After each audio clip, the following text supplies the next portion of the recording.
Only a handful of the children of Israel were brought into heaven alive.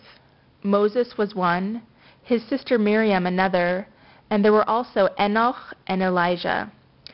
Not only was Serach Bat Asher one of those so blessed, but she also lived longer than anyone else, even longer than Methuselah, for she lived from the time of Jacob until the 9th century, when she was taken into heaven.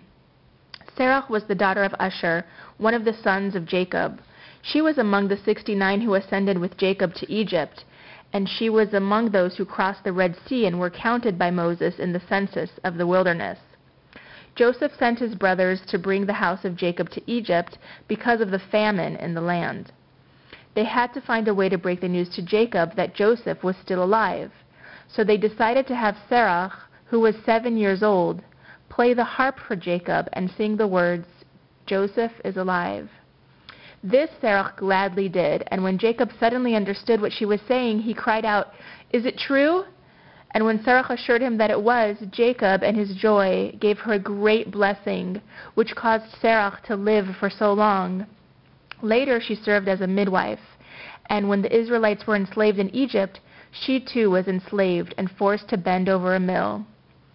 When the time came to be freed from slavery, it was Serach who identified Moses as the Redeemer, for there was a secret sign that God had communicated to Jacob, who passed it on to Joseph, who revealed it to his brothers, and in this way Serach came to learn of it from her father Asher.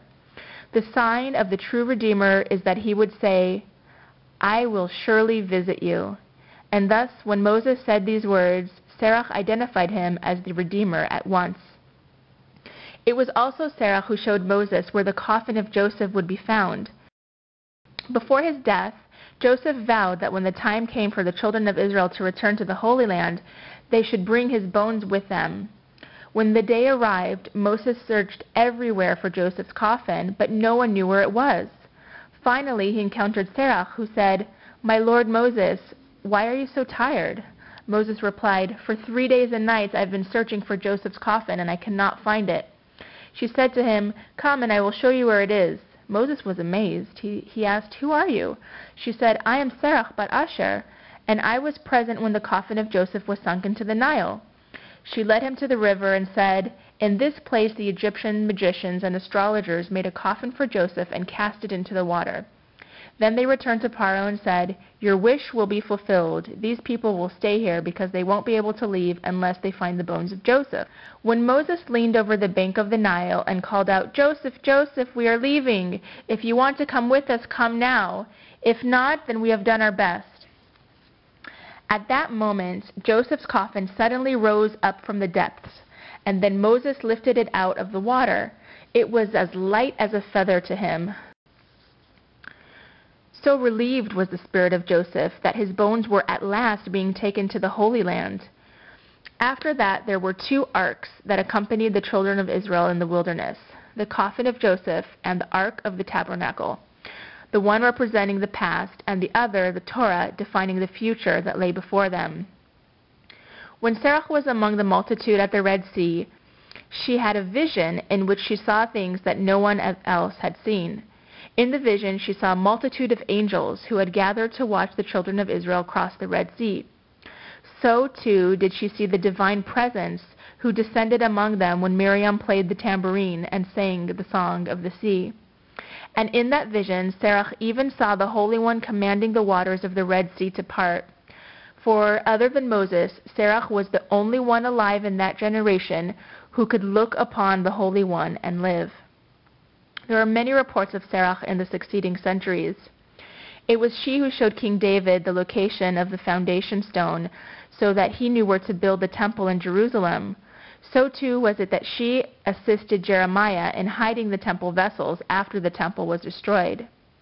Rabban Yochanan ben Zakkai once asked his students to describe the appearance of the walls of the Red Sea. When no one could do so, Rabban Yochanan described them as resembling a wall of sprouting bushes. Then, all at once, they heard a voice say, "No, it was not like that at all."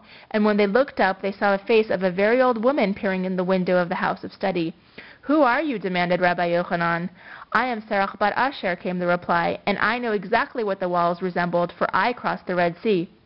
"And what did they look like?" asked Rabbi Yochanan. She replied, "They resembled shining mirrors, mirrors in which every man, woman, and child was reflected, so that it seemed like an even greater multitude crossed there, not only those of the present, but also those of the past and future as well." And when Serach had finished speaking, none dared contradict her, for her knowledge was first-hand. All of her days, Serach Bat Asher wandered wherever Jews could be found. In the 9th century, she lived in Persia, in the city of Isfahan. One day, while she was alone inside the synagogue, a fiery chariot descended from heaven and surrounded the synagogue with flames. Then the chariot ascended, and the flames disappeared. There were many witnesses of this event. Afterward, they rushed to the synagogue and saw with amazement that there was no damage to the synagogue at all. But when they went inside, Serach was gone, for she had ascended into paradise alive and was spared the taste of death. And that synagogue, which became known as the synagogue of Serach Bat Asher, is still standing to this day. This story comes from Gabriel's Palace, Jewish Mystical Tales, selected and retold by Howard Schwartz.